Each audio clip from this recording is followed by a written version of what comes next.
大家好，今日咧想同大家分享沖凍水涼之謎。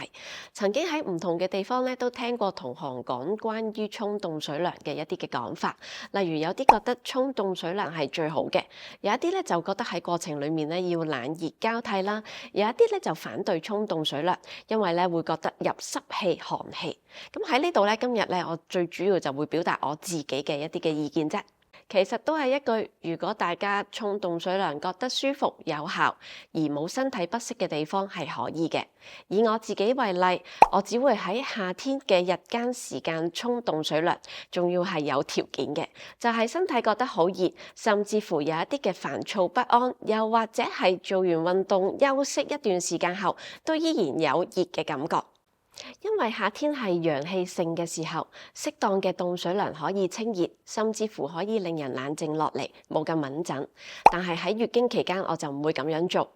而通常我會先用暖水沖身，然之後先至再用凍水，咁樣會令到身體更加適應。但係頭部嘅位置，我就會用返暖水洗頭。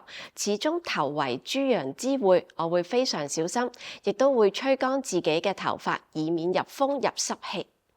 至於平時，我會建議大家唔好用好熱嘅熱水沖涼，溫水就可以啦。尤其係高血壓又或者係長者，因為會將大量嘅熱從皮膚裡面吸入咗我哋嘅身體。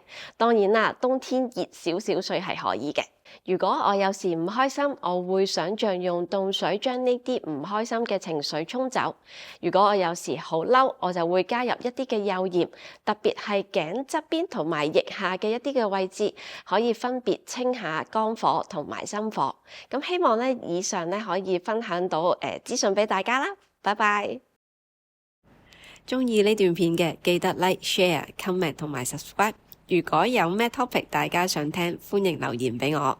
中醫或者身心靈嘅角度都冇問題，最緊要記得撳埋個叮叮鐘，咁樣你就唔會錯過每一段片啦。